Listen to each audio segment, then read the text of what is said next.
नमस्कार, मैं सुनील कुमार। मैं पढ़ा रहा था आपको हाइड्रोलिक मशीन्स और हमने कल इस स्लाइड तक बात की थी, effect of variation of speed and impeller dia. मतलब पिछले वीडियो में मैंने यहाँ तक बात की थी और इफेक्ट ऑफ स्पीड हमने देख लिया था। अब इफेक्ट ऑफ इम्पेलर डाया देखना है। इफेक्ट स्पीड हमने क्या देखा था, ये देखिए हमने देखा था effect of variation of speed की हेड प्रोपोर्शनल टू एन।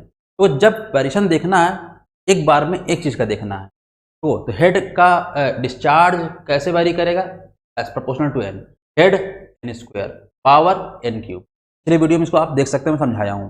और अगर मान लो स्पीड और डायमीटर दोनों वेरी कर रहा हो तो स्पीड और डायमीटर दोनों वेरी करेगा तो Q proportional to N D cube होगा। केवल एन नहीं, एन डी क्यूब होगा। एच प्रोपोर्शनल टू क्या होगा, एन स्क्वायर डी स्क्वायर। और power proportional to what, N cube D power 5। ऐसे होगा अगर दोनों वैरी हो रहा है। अगर आरपीएम और डायमीटर दोनों वैरी करना है तो ऐसे होगा। और अगर केवल आरपीएम वैरी करेगा तो N N square N cube, और केवल डायमीटर वैरी करेगा तो उसकी बात भी करते। वही देखो ये लिखा है। ये वाली बात पिछले वीडियो में हो चुकी है, आप समझ गए हैं। एग्जाम में से बहुत बार सवाल पूछा गया है और इसके न्यूमेरिकल्स हम लगा चुके हैं। जब टरबाइन पढ़ा रहे थे तो न्यूमेरिकल्स हम लगा चुके हैं। थोड़ा बहुत न्यूमेरिकल और लगाएंगे आगे, लेकिन अभी पहले थ्योरी कंप्लीट करें। अब अगला क्या, effect of variation of impeller dia. Impeller dia, केवल इम्पेलर डाया। अब देखो केवल इम्पेलर डाया की बात करें तो पहले क्या, देखो यहां दो रिजल्ट हैं, एक ये और एक ये। पहले इसकी बात करते हैं। When along with impeller dia, height of the impeller passage and dimensions of other parts are proportionally नहीं, proportionally होगा, proportionally ठीक है, proportionally altered का मतलब होता है चेंज करना। कई बार आप कपड़ा खरीदते हो किसी शॉपिंग मॉल से, फिटिंग का नहीं है तो उसकी ऑल्टरिंग कराते हो। ऑल्टरिंग कराने का मतलब क्या, डायमेंशंस को इस प्रकार चेंज करना कि सूट हो जाए। ठीक है, होता क्या, देखो इसी रिजल्ट से आप बात करो। आपने एक बार क्या किया, डायमीटर को कांस्टेंट माना और आरपीएम को देखा तो ये रिजल्ट आया। अब एक बार काम करो, आरपीएम को हटा दो, आरपीएम को हटा दो और केवल डायमीटर को देखो।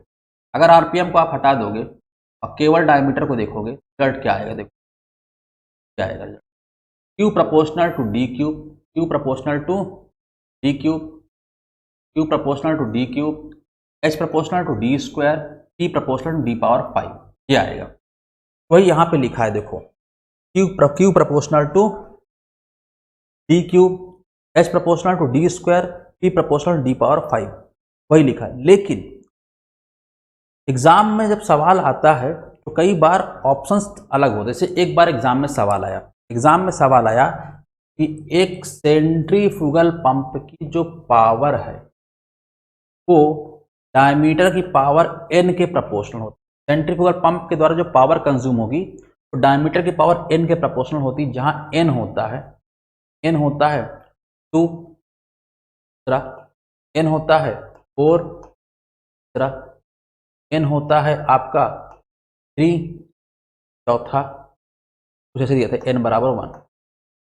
अब बताओ, अब आपने पढ़ा है पावर डी की पावर 5 के प्रोपोर्शनल है और आप यहां ढूंढने शुरू किए एन की पावर 5 होनी चाहिए। यहां 5 ऑप्शन में है ही नहीं। जब 5 ऑप्शन में ना हो तो हमेशा 4 वाला सिलेक्ट सर, इसलिए कि एक कम करके नहीं, इसका नियम है, जो तरीका है इसका, ऐसे मत सिलेक्ट करना। हमेशा प्राथमिकता देंगे डी पावर 5 को। अगर डी पावर 5 नहीं है तो डी पावर 4। क्यों, तो तरीका ये है कि पंप का जब इम्पेलर से, मान लो हम ही हैं, मान लो मैंने कोई शर्ट खरीदी और जब मैंने शर्ट खरीदी तो मैं बहुत पतला दुबला सा था, रख दी। 3-4 साल बाद वो शर्ट उठाई और पहना और तब मैं मोटा हो गया था। जब मैं मोटा हो गया तो मैं देखा कि मेरी जो कंधे हैं वो टाइट हो रहे हैं।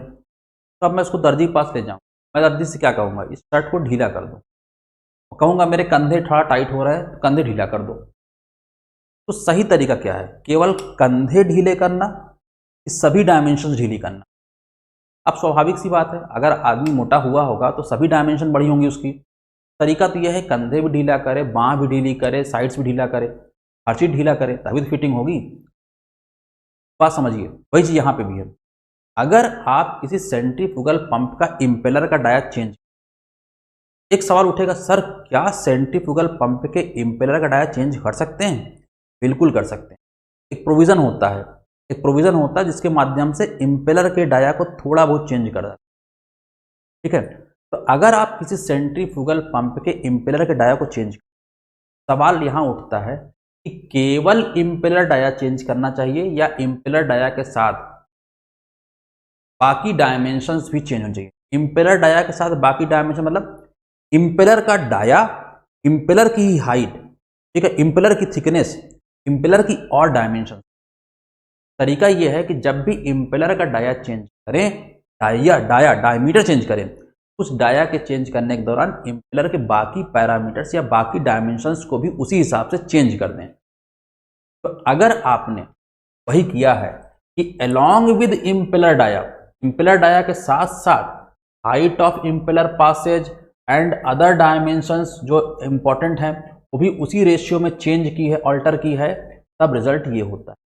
लेकिन अगर आपने ओनली इम्पेलर डाया चेंज किया है और अदर डायमेंशंस को अनअल्टर्ड रखा है, चेंज नहीं किया है, केवल डाया चेंज किया है, तब रिजल्ट ये होता है। तब रिजल्ट क्या होता है?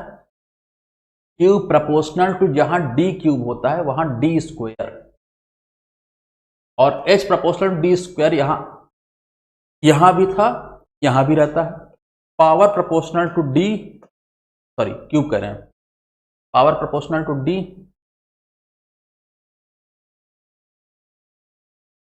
पावर 4 हो जाता है। याद रखिएगा, तो पहले प्राथमिकता हम इसको देंगे, इस रिजल्ट को। अगर इस रिजल्ट के हिसाब से आंसर मैच कर गया तो पहले टिक कर। लेकिन अगर मान लो सवाल दिया जैसे ये दिया है, power proportional D power N, tick करो, ऑप्शन में 5 होना चाहिए, 5 है ही नहीं, तब हम फिर इसको देखेंगे। यहाँ तो पावर 4 है तो 4 टिक कर दो। ठीक है, मेरी बात समझ में आई आपको? ओके, ये याद रखिएगा, बहुत महत्वपूर्ण है। ये रिजल्ट तो याद ही होगा, ये भी याद कर लीजिएगा। ओके, आगे बढ़ते हैं। तो effect of variation of speed and effect of variation of impeller dia, ये दोनों एग्जाम में पूछे जाते हैं। आगे बढ़ते हैं। अब ऑपरेटिंग कैरेक्टरिस्टिक कर्व, कुछ कैरेक्टरिस्टिक कर्व तो हमने आपको पढ़ाया ही है। कौन कौन से पढ़ाए हैं, याद है आपको? एक हमने पढ़ा रखा आपको ये, अगर आपने इधर रखा स्पीड और इधर रखा डिस्चार्ज, ठीक है, इधर रखा स्पीड, सॉरी गलत हो गया,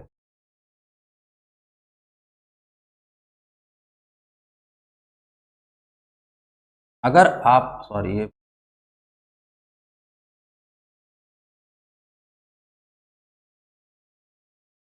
देखो, एक हमने आपको पढ़ाया है, ये लाइन आ गई, हाँ, एक हमने आपको पढ़ाया है, अगर आप इधर रखें डिस्चार्ज और इधर रखें हेड, याद है?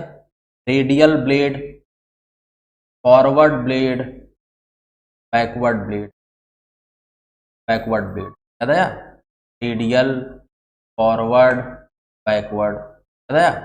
और एक हमने और बताया था आपको, इधर डिस्चार्ज ही रखिए, इधर पावर कर लीजिए, radial, forward, backward, radial, forward, याद आया? अब यहाँ पे रेडियल, फॉरवर्ड, बैकवर्ड सबके लिए, अगर मैं केवल बैकवर्ड, क्योंकि हम जानते हैं, यहाँ सबको दिखाया मैंने, इससे बहुत कुछ निष्कर्ष निकलता है, पर हमने निकाला नहीं है, वो अलग बात है, हमने एग्जाम के लिए पढ़ा है इसको, ठीक है, अपने आप बहुत बड़ी चीज़ है ये, हमने पढ़ाया नहीं है आपको, ठीक है, कभी मौका लगेगा तो हम पढ़ाएंगे, और कभी आपको मौका लगे किसी और से पढ़ने का तो उससे पढ़िएगा आप।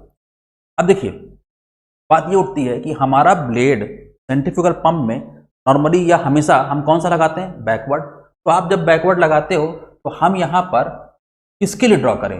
रेडियल, फॉरवर्ड सबके लिए करें, केवल बैकवर्ड, ओनली फॉर बैकवर्ड। अगर बैकवर्ड कट ब्लेड के लिए ड्रॉ करें, देखो इधर डिस्चार्ज और इधर हेड, काम करो, इधर डिस्चार्ज ले लो और इधर हेड लो, कर्व कैसे आएगा? बैकवर्ड कट ब्लेड नीचे की हो जाता है, एकदम स्ट्रेट लाइन नहीं होती, बेसिकली कर्व होता है। देखो ये देखो ना, बैकवर्ड वाला ड्रॉ कर दिया हमने, बैकवर्ड वाला क्या है? बैकवर्ड वाला ड्रॉ हुआ, वही चीज़ है ना जो मैंने वहाँ पढ़ाया है, इसका मतलब नया थोड़ी ना है, आप पढ़ चुके हो। अब पावर ले लो, पावर का बैकवर्ड वाला कैसा आता है? ऐसे आता है, देखो ये देखो गया है, अगर रेडियल होता तो ऐसे आता, फॉरवर्ड होता तो ऐसे जाता है, लेकिन हमने के लिए ड्रॉ किया है, रेडियल के लिए, सॉरी बैकवर्ड के लिए ये नहीं होगा। ठीक है, बात समझ में आई आप? तो आपको क्यों याद रखना है, हेड के लिए कर्व, सॉरी आपको हेड के लिए कर्व पता है?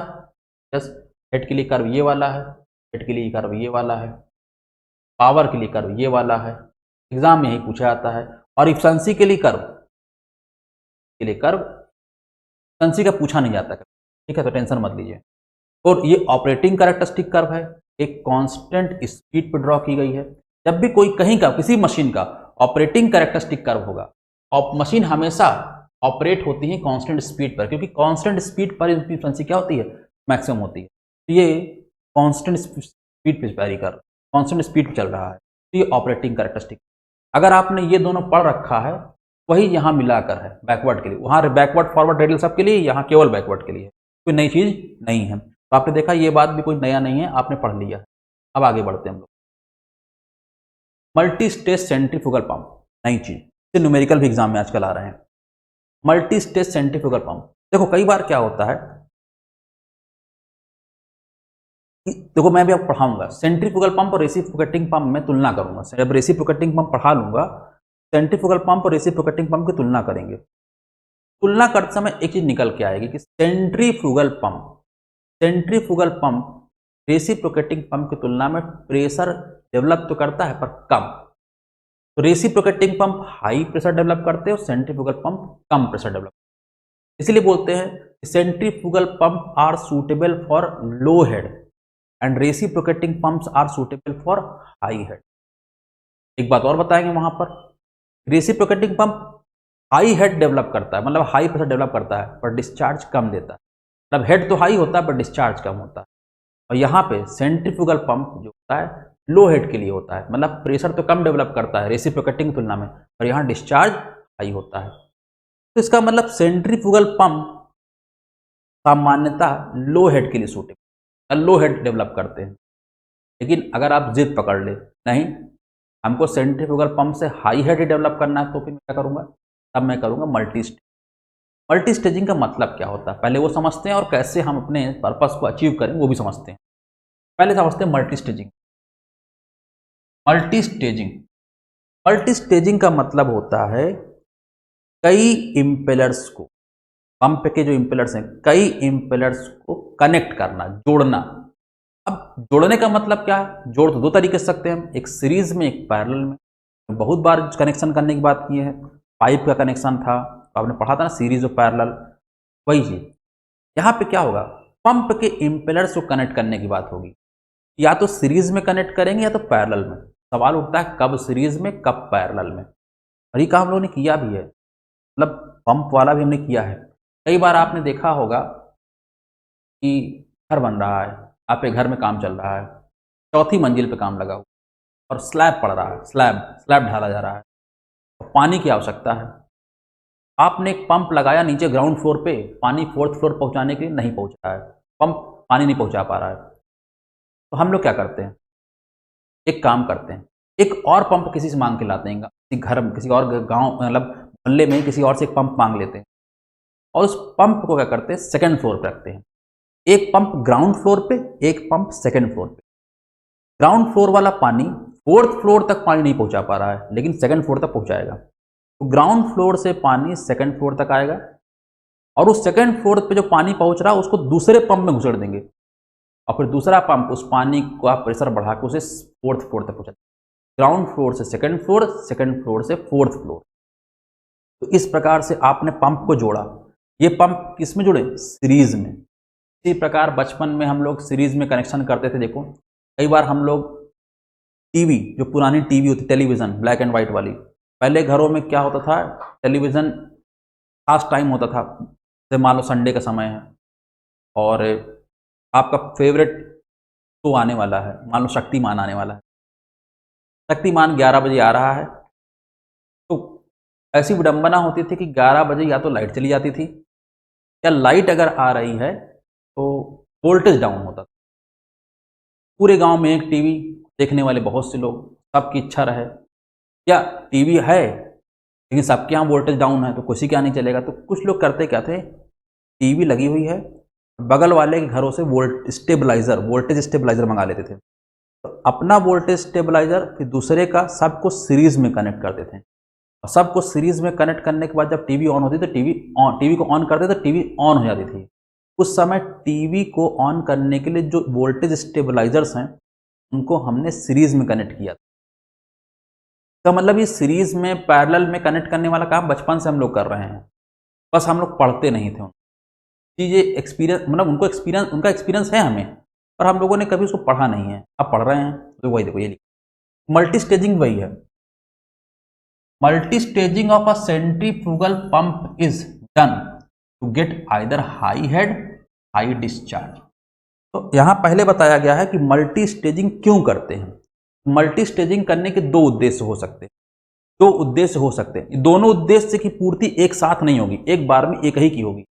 या तो आप हाई हेड डेवलप कर लीजिए या तो आप हाई डिस्चार्ज प्राप्त कर लीजिए। आप सोचिए कि मल्टी स्टेजिंग करके हाई हेड और हाई डिस्चार्ज दोनों मिल जाए, नहीं, एक बार में एक ही। या तो हाई हेड प्राप्त कर लीजिए और जब हेड को बढ़ाएंगे तो डिस्चार्ज सेम रहेगा, या हाई डिस्चार्ज प्राप्त कर लीजिए और जब डिस्चार्ज को बढ़ाएंगे तो हेड सेम रहेगा। इसका मतलब मल्टी स्टेजिंग का पर्पज होता है डिस्चार्ज को सेम रखते हुए हेड को बढ़ाना या हेड को सेम रखते हुए डिस्चार्ज को बढ़ाना। दोनों नहीं होगा, दोनों नहीं बढ़ाना। हेड डिस्चार्ज को सेम रखते हुए हेड को बढ़ाना या हेड को सेम रखते हुए डिस्चार्ज को बढ़ाना, वही लिखा है। Multi staging of centrifugal pump is done get either high head और हाई डिस्चार्ज।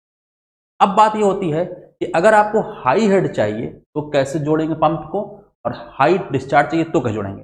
तो जो मल्टी स्टेजिंग कर रहे हो और अगर आपका उद्देश्य हाई हेड प्राप्त करना है, पंप या इंपेलर्स को सीरीज में कनेक्ट कर, और अगर आपका उद्देश्य हाई डिस्चार्ज प्राप्त करना है, पंप या इंपेलर्स को पैरेलल में कनेक्ट करते हैं। ये भी एग्जाम पूछा गया है, वही लिखा देखो। When centrifugal pump consist of 2 और मोर इंपेलर। जब सेंट्रीफ्यूगल पंप में 2 या 2 से ज्यादा इंपेलर होते हैं, है ना। इंपेलर्स 2 या 2 से ज्यादा मतलब क्या, सारे इंपेलर कनेक्टेड हैं। जब 2 या 2 से ज्यादा इंपेलर होते हैं तो उस पंप को हम क्या कहते हैं, मल्टी स्टेज सेंट्रीफ्यूगल पंप। अब उस पंप को हम क्या कहते हैं, मल्टी स्टेज सेंट्रीफ्यूगल पंप। तो समझ में आई बात। तो मल्टी स्टेजिंग का पर्पज है या तो हाई हेड प्राप्त करना या तो हाई डिस्चार्ज प्राप्त करना, दोनों में से एक। और मल्टी स्टेजिंग में क्या होता है, जो इंपेलर्स हैं, पंप के इंपेलर्स उनको कनेक्ट कर देते हैं। किसमें कनेक्ट करते हैं, या तो सीरीज में या तो पैरेलल में। ठीक है, तो वही देखो लिखा है, impellers can be connected in 2 ways, 2 तरीके से, एक सीरीज एक पैरेलल। वही देखो लिखा है इंपेलर्स इन सीरीज। पहला कैसे कनेक्ट कर सकते हो, सीरीज में। और सीरीज में कब करते हैं, जब आपको प्राप्त करना हो हाई हेड। वही देखो लिखा है, सीरीज में कनेक्ट करने के बाद पंप क्या कहलाता है, मल्टी स्टेज सेंट्रीफ्यूगल पंप और हाई हेड। और अगर इंपेलर्स को आपने पैरेलल में कनेक्ट किया है, पंप क्या कहलाता है, मल्टी स्टेज सेंट्रीफ्यूगल पंप और हाई डिस्चार्ज। यहां ध्यान देने योग्य बात यही है, डिस्चार्ज को सेम रखते हुए अगर हेड बढ़ाना है, पंप को या इंपेलर्स को सीरीज में कनेक्ट करना, और हेड को सेम रखते हुए डिस्चार्ज बढ़ाना है, पंप्स को या इंपेलर्स को पैरेलल में कनेक्ट है। सीरीज में हेड बढ़ता है, पैरेलल में डिस्चार्ज बढ़ता है। इतनी बात समझ में आई आपको इस तरह से। अब देखो तो यहाँ एक फिगर बना है, ये क्या है, सीरीज कनेक्शन। क्या है, सीरीज। देखो ये एक शाफ्ट है, इस शाफ्ट को कोई मोटर चला रहा होगा, इस शाफ्ट को मैकेनिकल एनर्जी कौन दे रहा होगा, कोई मोटर। ठीक है, मोटर से मैकेनिकल एनर्जी मिल रही होगी और ये घूम रहा होगा।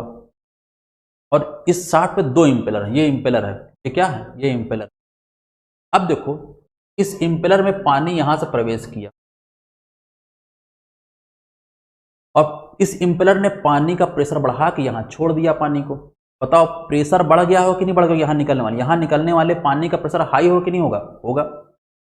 अब अगर मैं इस हाई प्रेशर के पानी को घुमा के दूसरे इंपेलर में डाल दूं, दूसरा इंपेलर में जो पानी गया हाई प्रेशर गया, उस हाई प्रेशर के पानी का प्रेशर दूसरा वाला इंपेलर और बढ़ा देगा।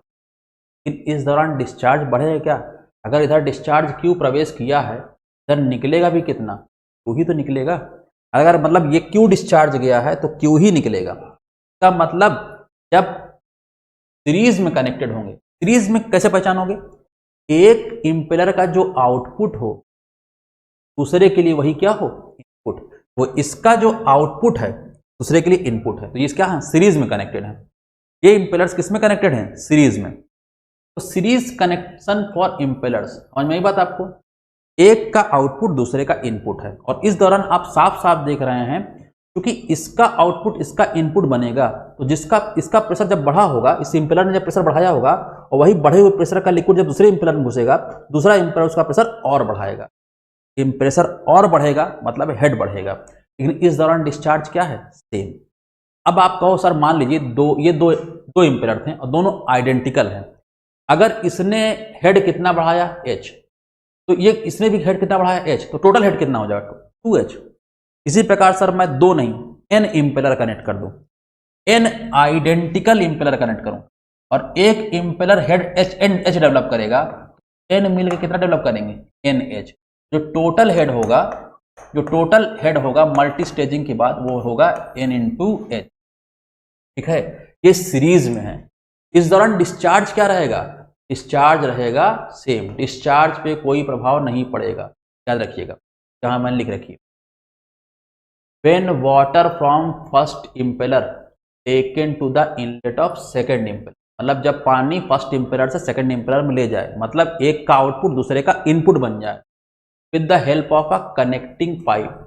कनेक्टिंग पाइप कहाँ है, यहाँ पे देखो, यहाँ जो पानी इसे जा रहा है ना, ये हवा में थोड़ी जा रहा है, यहाँ एक कनेक्टिंग पाइप होगा, यहाँ एक कनेक्टिंग पाइप होगा, और उसके माध्यम से पानी यहाँ पहुंचेगा। वो कनेक्टिंग पाइप यहाँ दिखाया नहीं गया है, हाँ ये लिखा है। So that at outlet of second impeller pressure of water is more, second impeller के आउटलेट पर प्रेशर क्या होगा, बढ़ जाएगा।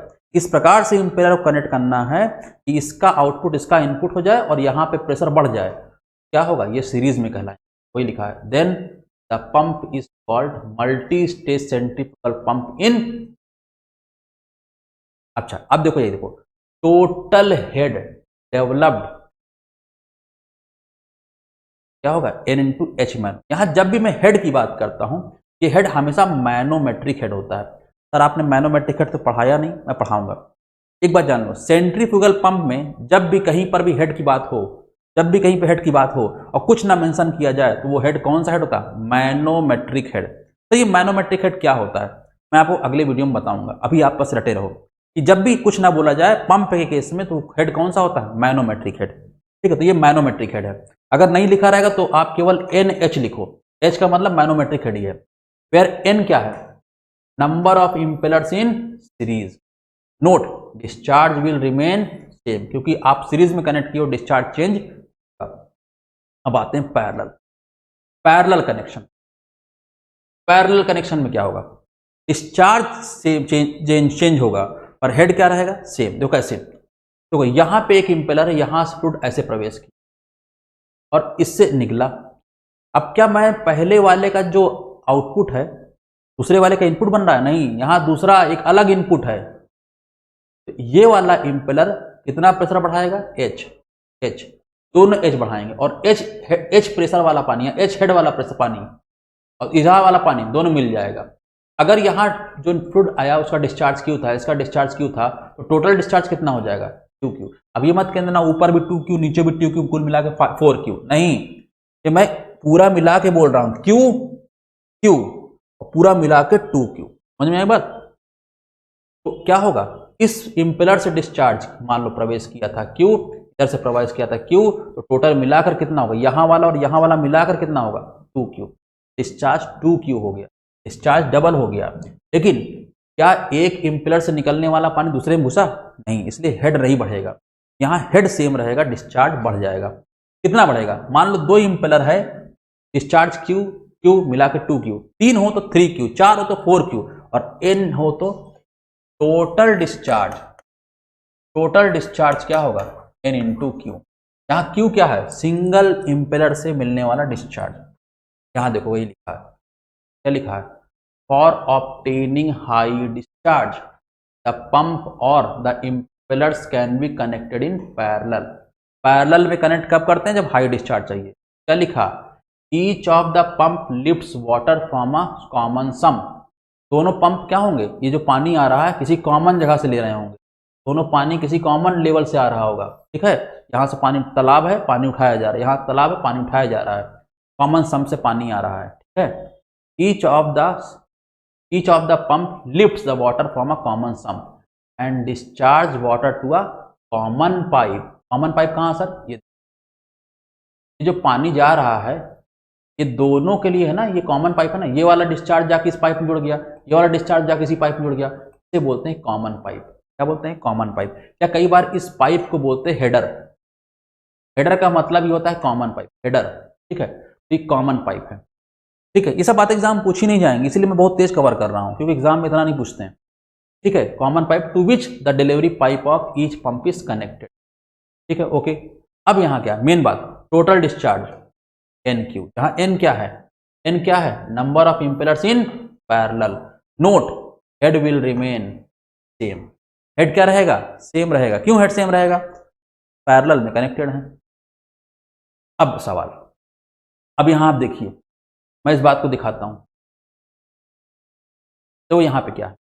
एक इंपेलर ये है, एक इंपेलर ये है। ये दोनों इंपेलर बैक टू बैक है। देखो ना, एक में पानी यहां से प्रवेश कर, एक में पानी यहां से प्रवेश, इसे बोलते हैं back to back arrangement. Back to back arrangement क्यों है? देखो कि जब ये पानी यहां से ऐसे प्रवेश करके ऐसे जाता है, क्या है, इस इंपेलर पे इधर साइड, इस इंपेलर पे इधर साइड, बल्कि सॉरी, इस इंपेलर के कारण जो होता है, इस इंपेलर के कारण शाफ्ट पर इधर साइड एक थ्रस्ट फोर्स, और ऐसे इधर भी ये पानी इधर गया, और इस इंपेलर के कारण इस शाफ्ट पर इधर साइड एक थ्रस्ट फोर्स। अगर ये दोनों इंपेलर आइडेंटिकल हैं और बैक टू बैक हैं, आपको नहीं लगता कि ये वाला थ्रस्ट फोर्स कैंसिल हो जाएगा? बिल्कुल। बैक टू बैक अरेंजमेंट लगाने का पर्पज यही था कि एक इंपेलर के द्वारा जो थ्रस्ट फोर्स आए, दूसरा इंपेलर उस थ्रस्ट फोर्स को न्यूट्रलाइज, ठीक है। तो कभी भी कोशिश कीजिए कि इंपेलर्स लगाइए तो ऐसे लगाइए कि बैक टू बैक हो, मतलब एक का मुंह इधर हो तो एक का मुंह इधर हो, ताकि दोनों के द्वारा जो एक्सियल थ्रस्ट है वो न्यूट्रलाइज हो जाए, ठीक है। ये बात समझ में आई?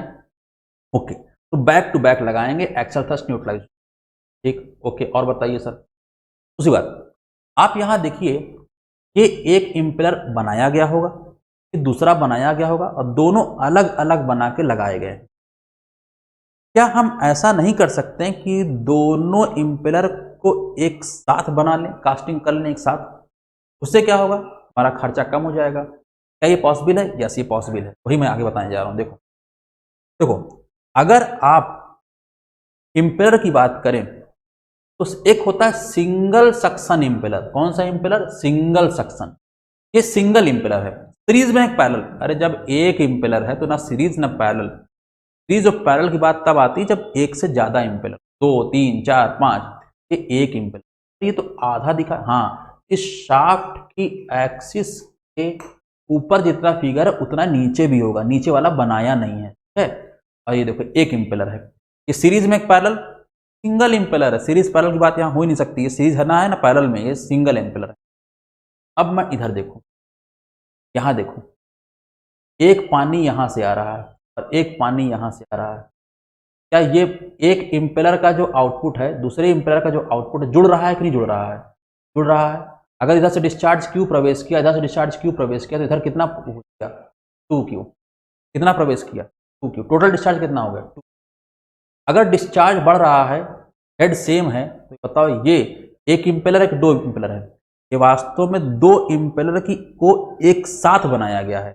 और ऐसे इंपेलर को जिनको दो हो पैरेलल में हो, पैरेलल में है ना, ये चार्ज बढ़ रहा मतलब पैरेलल में है, दो इंपेलर्स हो पैरेलल में पर उनको एक साथ बनाया गया हो, तो ऐसे इसको बोलते हैं डबल सक्शन इंपेलर।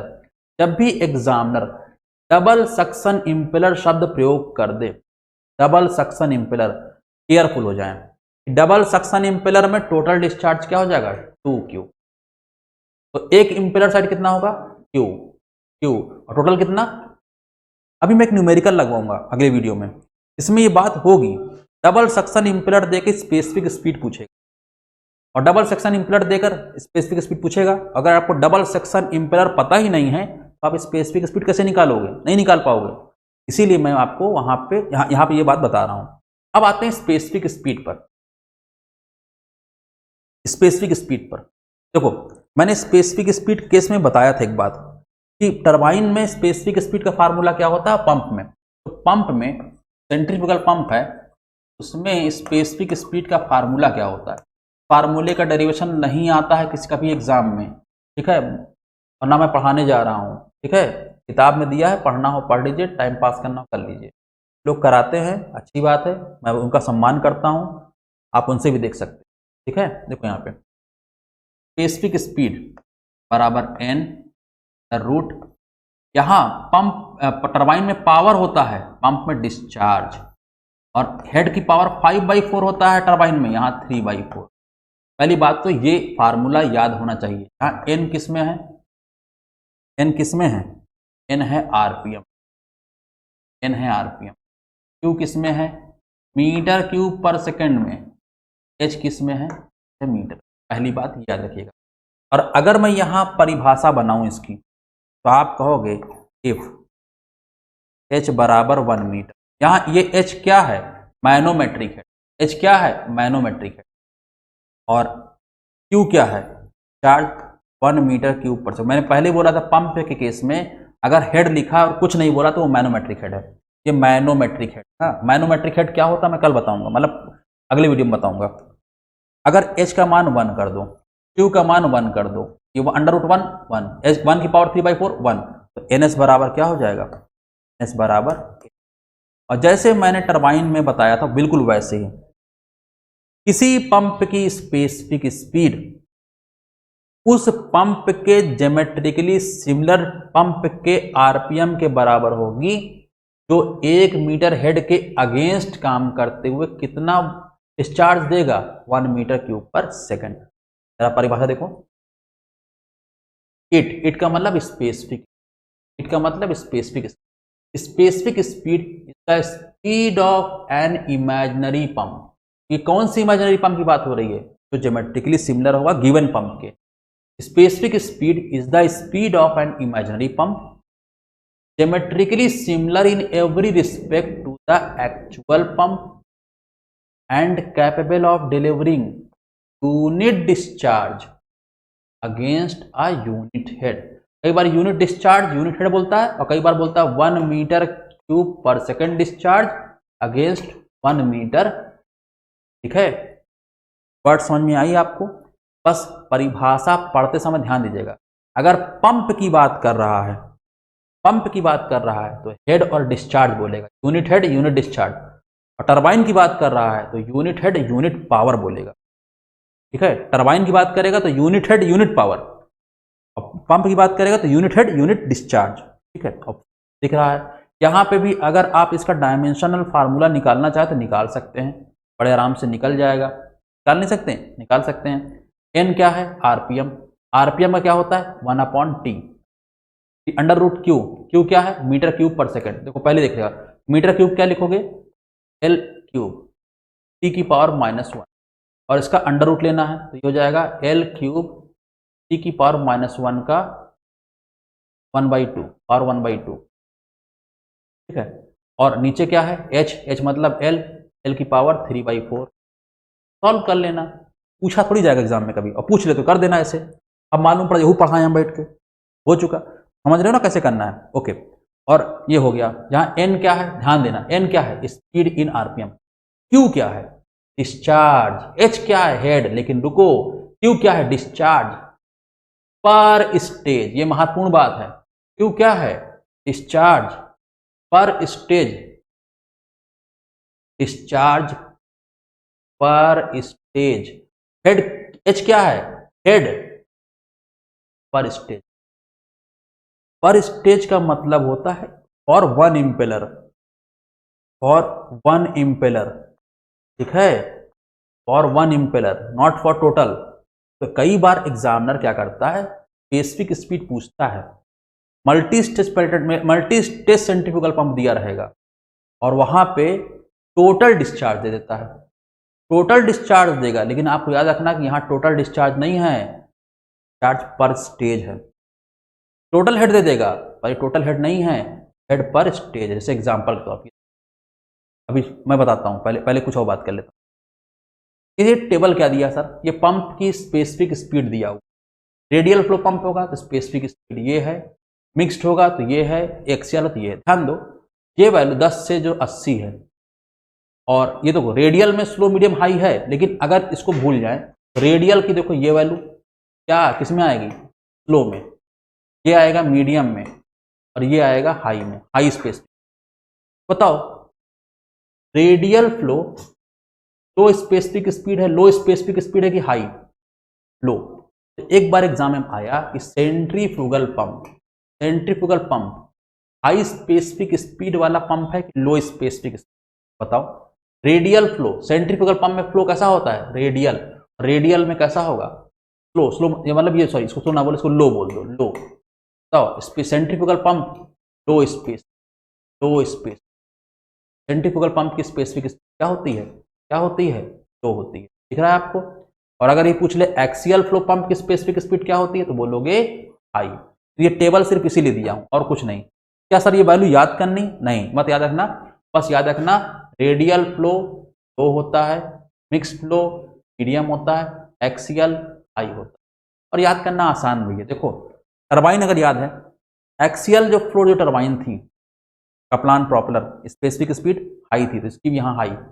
और फ्रांसिस कितना था, मिक्स फ्लो, फ्रांसिस में स्पेसिफिक स्पीड क्या थी, मीडियम थी, यहाँ मीडियम। ठीक है, बस रेडियल फ्लो याद रखना, रेडियल फ्लो क्या सेंट्रीफ्यूगल पंप का।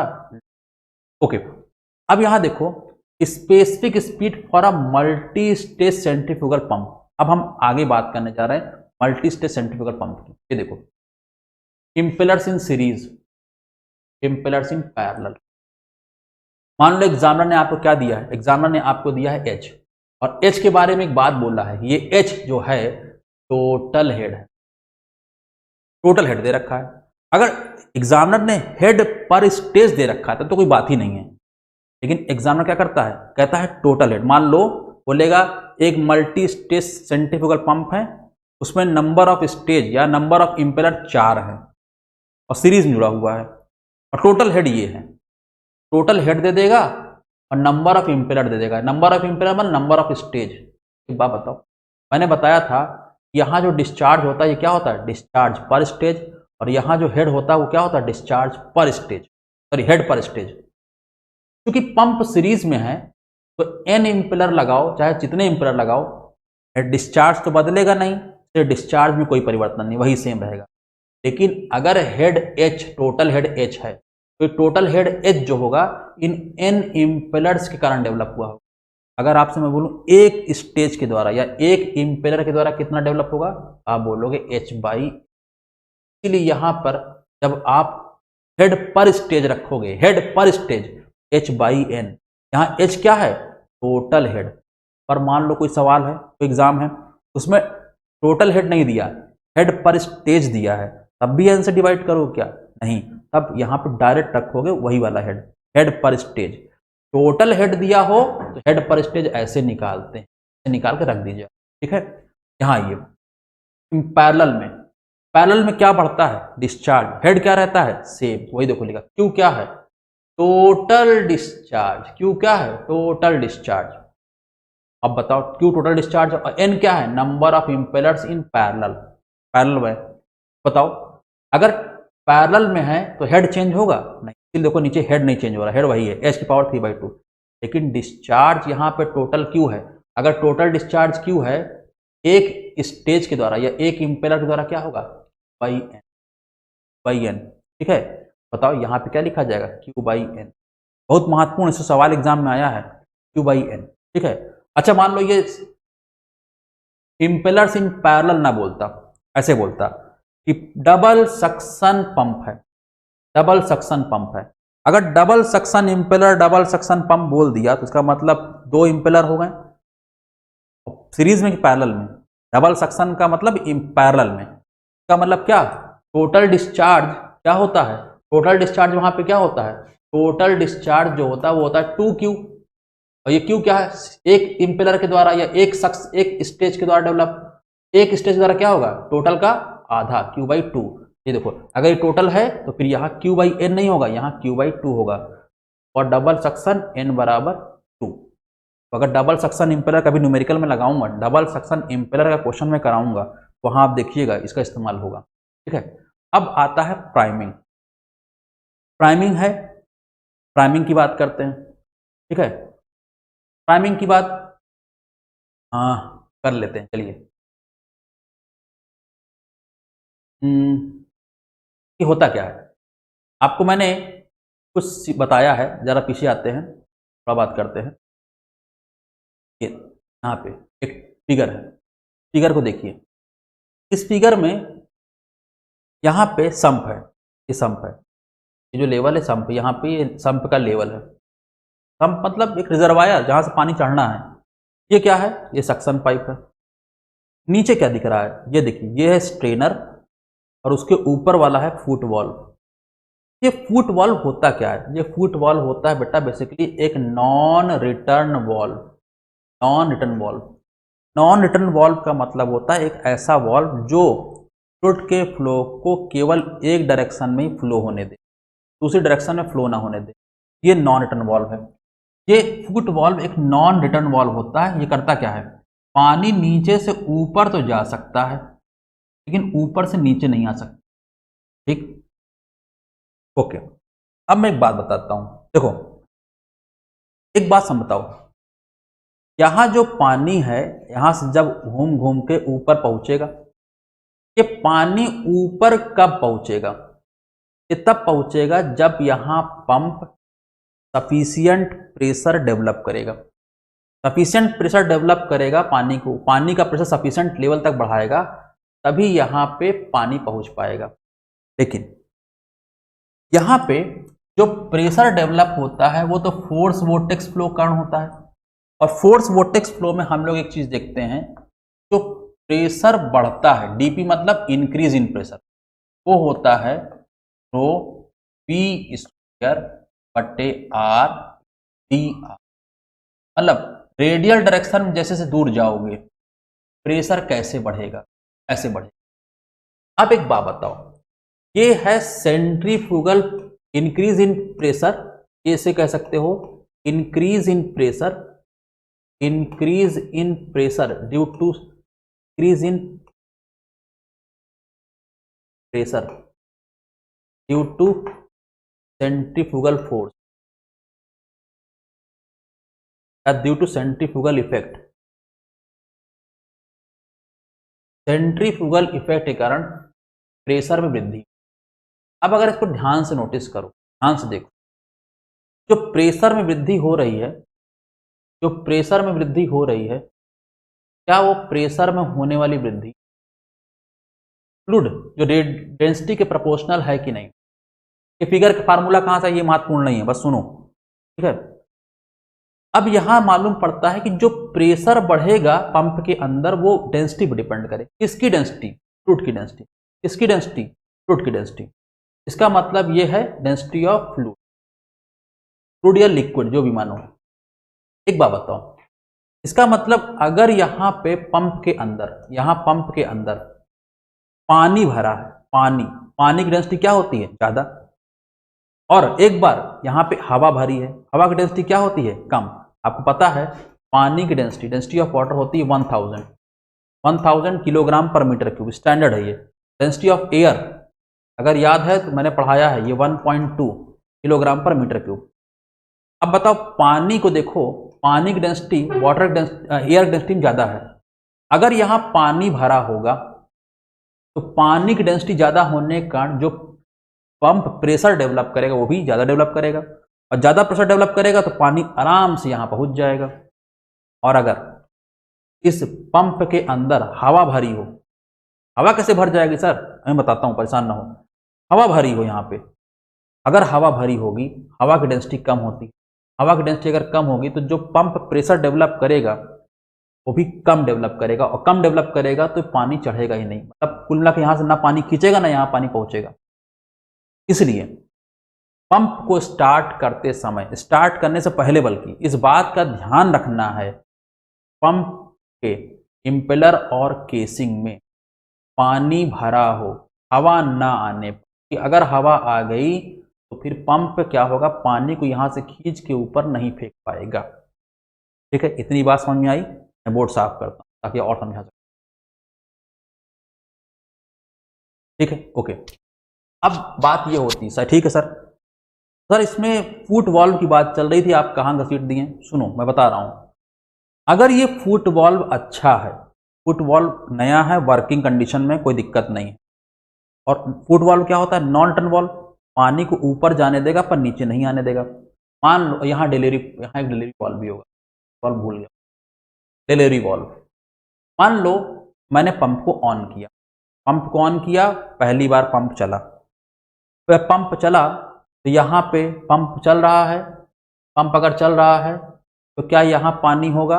यस, यहाँ पानी होगा। क्या यहाँ पानी होगा अंदर? यस, यहाँ ही पानी होगा। क्या यहाँ पानी होगा? यहाँ ही पानी होगा, बिल्कुल होगा, पानी भरेगा, चलेगा। ठीक, इसमें कोई दो राय नहीं है। अब बात ये होती है कि मैंने पंप को ऑफ कर दिया। अब पंप को ऑफ कर दिया, सुबह चलाया था, शाम को अब ऑन करूंगा दोबारा। और अगर ये फुट वॉल्व खराब है ही नहीं, या फुट वॉल्व खराब है, तो क्या आपको लगता है कि अब ये पानी, फुट वॉल्व क्या करता था? पानी को ऊपर जाने देता था पर नीचे नहीं। अब अगर फुट वॉल्व भी खराब है तो ये जो पानी पूरा भरा हुआ था डिलीवरी पाइप में, इस केसिंग में, इंपेलर में और सक्शन पाइप में, सारा पानी रिस के धीरे धीरे नीचे चला जाएगा। और कुछ देर बाद आप पाओगे ये पानी जो इसमें चढ़ा हुआ था यहाँ तक सब लौट गया। जब सब पानी लौट गया तो बताओ, पानी जो भरा था वो निकल गया, तो इस पूरे हिस्से में अब क्या घुस जाएगी? सक्शन पाइप में क्या आ गई? एयर। केसिंग और इंपेलर में क्या आ गई? एयर। और डिलीवरी वॉल्व तक, डिलीवरी पाइप है, इस हिस्से में क्या आ गया? एयर। अब मैंने शाम को फिर पंप ऑन किया। अब इंपेलर के कांटेक्ट में क्या है? एयर। इंपेलर नाचेगा, किसका प्रेशर बढ़ाएगा? एयर का। और अभी आपने देखा एयर की डेंसिटी कम है, इंपेलर प्रेशर बढ़ाएगा एयर का, पर उतना नहीं बढ़ा पाएगा। जब उतना नहीं बढ़ा पाएगा तो ये एयर बाहर निकलेगी नहीं, और जब तक एयर बाहर निकलेगी नहीं, यहाँ से लिक्विड चढ़ेगा नहीं। मतलब आपका पंप चलता रहेगा, हवा अंदर नाचती रहेगी, पानी बाहर नहीं आएगा। और ऐसा आपने कई बार देखा होगा घरों में, कई बार टूलू ऑन करो, पंप ऑन करो तो कहते हैं पानी छोड़ दिया, पानी नहीं आ रहा है, चेक वाल्व खराब हो गया है, चेक वाल्व। ठीक है, तो इसीलिए होता है ऐसा। तो अब हम क्या करें? अब हमारा काम है कि यहां से यहां तक जो हवा भरी है उसे निकाली जाए, हवा जो भरी है उसे निकाला जाए। अब हवा कैसे निकालें? देखो यहां पे कहां तक की हवा निकालनी है? देखो, suction pipe, impeller and casing and some portion of delivery. कितना पोर्शन? इतना, डिलीवरी वॉल्व तक का। डिलीवरी वॉल्व पूरा suction pipe, impeller and casing and some portion of delivery valve, some portion of delivery pipe. कहां तक का डिलीवरी पाइप? डिलीवरी वॉल्व तक का, डिलीवरी वॉल्व तक का पाइप। यहां तक की जो हवा भरी उसे निकालनी है। एक काम करो, कैसे निकाल सकते हो? हवा को निकालना है, हवा को हटाना है। एक काम करो, यहीं पे एक दिया होता है, एक होल या एक वॉल्व, उसे खोलते हैं, उसे बोलते हैं प्राइमिंग वॉल्व। क्या बोलते हैं उसे? प्राइमिंग। प्राइमिंग वर्ड मैं बता चुका हूं अभी। प्राइमिंग को मतलब पिन्हाना होता है, प्राइमिंग वॉल्व। उसमें क्या करते हैं हम लोग? मैनुअली, मतलब हाथों से एक मग ले लेते हैं, लोटा ले लेते हैं, गिलास ले लेते हैं और पानी डालते हैं। जब पानी डालते हैं वो पानी अंदर आता है, और तब तक पानी डालते हैं जब तक कि पानी पूरे स्पेस को भर नहीं लेता। पानी भरने से क्या हुआ? पानी हवा से भारी होता, जब पानी नीचे आएगा तो वो भरी हुई हवा को ढकेल के बाहर निकाल देगा, और जितने स्पेस में हवा भरी थी पूरे स्पेस में क्या आ जाएगा? पानी। पानी क्यों भर रहे हैं? पानी की डेंसिटी ज़्यादा होती है, पानी की डेंसिटी ज़्यादा होती है, और पानी तो आपको पंप करना है। और जब पूरी हवा निकल जाएगी, जब पानी यहाँ तक भर जाएगा पूरे में और पूरी हवा निकल जाएगी, हम यहाँ पे जो प्राइमिंग वाल्व उसे बंद कर देंगे। डिलीवरी वाल्व भी बंद, प्राइमिंग वाल्व भी बंद, और फिर पंप को ऑन करेंगे।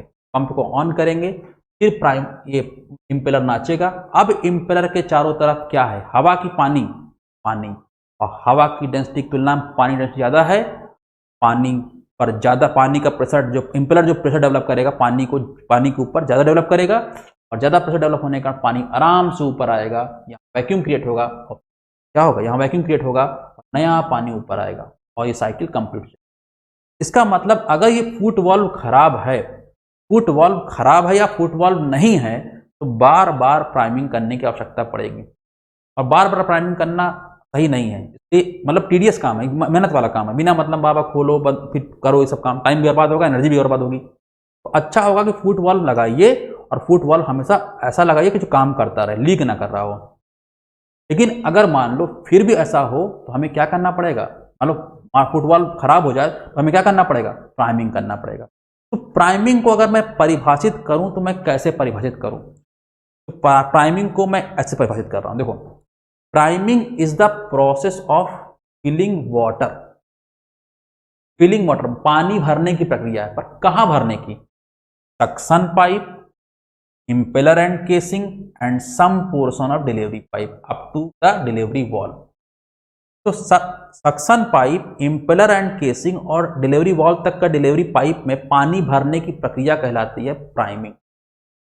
सर एग्जाम में ऐसे ही आएगा, हम ऐसे ही कर देंगे, हाँ ऐसे ही कर देंगे, ठीक है। लेकिन एक बात बताओ, क्या बिना पानी भरे हम हवा को नहीं निकाल सकते थे, निकाल सकते थे ऐसे।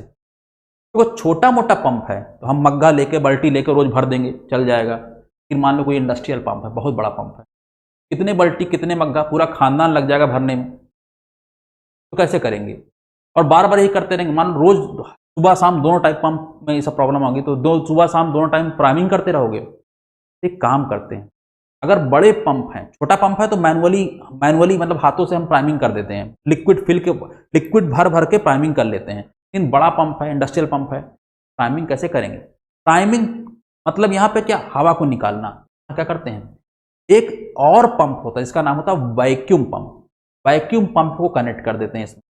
और वो वैक्यूम पंप क्या करता है, जब उसको ऑन करते हैं, इसके अंदर जो हवा भरी है वो वैक्यूम पंप उस हवा को सक कर लेता है, खींच लेता है। और जैसे इस हवा को खींच लेगा, ये लिक्विड अपने आप चढ़ जाएगा।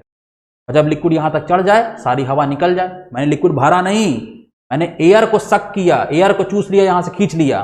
जब मैंने एयर को खींच लिया, किसकी मदद से, with the help of vacuum pump, with the help of vacuum pump.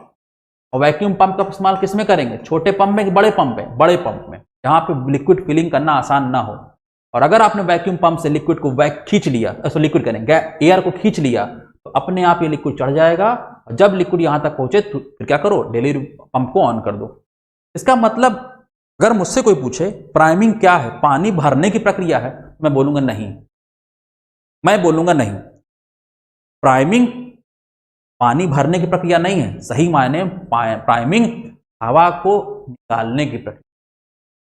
Suction pipe, impeller और केसिंग और some portion of delivery pipe, इसमें जो एयर ट्रैप हो गई है उसको निकालना है। अब उसको तुम पानी भर दो, पानी भर के निकाल लो, पानी जैसे से भरोगे हवा भाग जाएगी, वैसे निकाल दो हवा को, या वैक्यूम पंप का इस्तेमाल करके हवा को निकाल लो। तो मुझसे अगर कोई पूछे प्राइमिंग क्या है, पानी भरना ही प्राइमिंग है, तो मैं कहूंगा नहीं, हवा को निकालना प्राइमिंग है। लेकिन आपको नंबर ही पाना है।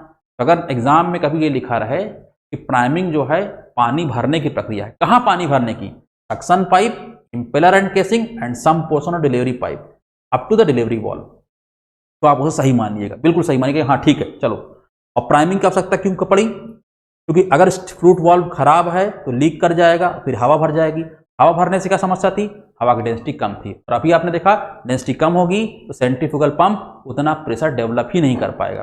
और आपने गांव में देखा होगा, कई बार आप पंप स्टार्ट कर रहे होते हैं, स्टार्ट नहीं होता, पानी नहीं आ रहा होता, तो हम लोग क्या करते हैं, पानी की में गोबर घोर देते हैं, पानी में गोबर घोर के डाल देते हैं, फिर स्टार्ट करते स्टार्ट हो जाता है। तो इससे क्या होता है, पानी में जब गोबर डाल देते हैं तो उस गोबरहे पानी की, मतलब इसमें गोबर घुला हुआ है, डेंसिटी बढ़ जाती है, डेंसिटी बढ़ जाएगी, डेंसिटी बढ़ने पर सेंट्रीफ्यूगल पंप प्रेशर जो डेवलप करेगा वो बढ़ा देगा, फिर आराम से आ जाएगा। आपने गांव में देखा होगा लोग पानी में गोबर डाल के करते हैं, देखा होगा आपने, अगर नहीं देखा तो कोई बात नहीं, आपको एग्जाम में पूछा भी नहीं जाएगा।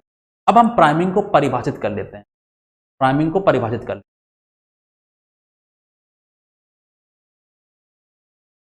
ये देखिए priming of a centrifugal pump is defined as the operation in which suction pipe, casing of the pump and a portion of the delivery. अरे केसिंग पानी भर गया तो इंपेलर में तो भर ही गया, and some portion delivery pipe, some portion मतलब up to delivery valve is completely filled up from outside source. आप उसे भरेंगे, इतने हिस्से में भरेंगे, क्या भरेंगे? लिक्विड। कौन सा लिक्विड? जिसको उठाना है, जिसको पंप करना है। Completely filled up from outside source with the liquid. Completely fill करेंगे, किससे फिल करेंगे? लिक्विड से, लिक्विड से भर देंगे। और ये लिक्विड कहां से आएगा? आउटसाइड से, बाहर से। To be raised by the pump before the starting. Starting कब करते हैं? पंप को स्टार्ट करने, नहीं, प्राइमिंग कब करते हैं? स्टार्ट करने से पहले कि बाद? स्टार्ट करने से पहले। मैंने बताया भी था, स्टार्ट करने से पहले delivery valve should be fully closed and priming has to be done. अगर जरूरत है तो प्राइमिंग कर लेंगे, इसी मैंने बोला था प्राइमिंग जरूरत होगी तो करेंगे, ठीक है। तो प्राइमिंग का मतलब ये है, समझ में बात। अब अगला 10, और ऐसा करने से क्या होगा? प्राइमिंग करेंगे, क्या होगा? The air from these parts of the pump, air होगी, जो फंसी हुई एयर होगी, is removed and these parts are filled with liquid to pump. जब हवा निकल जाएगी वहां जो हिस्से में फंसी थी, तो उस हिस्से में क्या आ जाएगा? वो लिक्विड आ जाएगा, जिसको हमें पंप करना है। और ये लिक्विड डेंसिटी क्या होगी? हवा की तुलना में ज्यादा होगी। पंप ज्यादा अच्छे तरीके से प्रेशर डेवलप कर पाएगा, ज्यादा प्रेशर डेवलप कर पाएगा। और अगर पंप ने प्रेशर डेवलप किया बाहर। अगला क्या है? स्मॉल पंप, जो छोटे मोटे पंप होंगे, are primed by liquid pouring. वही जो पल्टी मग्घा लोटा लेके जो भरते हैं हम लोग, वो लिक्विड पोरिंग है। लेकिन अगर लार्ज पंप है, डन, इसकी प्राइमिंग कैसे करते हैं? With the help of vacuum pump. Vacuum pump क्या करेगा? पानी नहीं भरेगा, हवा को खींच लेगा। हवा ही तो निकालनी थी, बात खत्म हो जाएगी। इतनी बात हो गई। अब इसके बाद हम लोग को सेंट्रीफ्यूगल पंप में जो बचा हुआ पार्ट है वो करेंगे, और उसके बाद हम लोग क्या करेंगे? न्यूमेरिकल लगाएंगे और फिर पढ़ेंगे रेसिप्रोकेटिंग। आज के लिए इतना ही।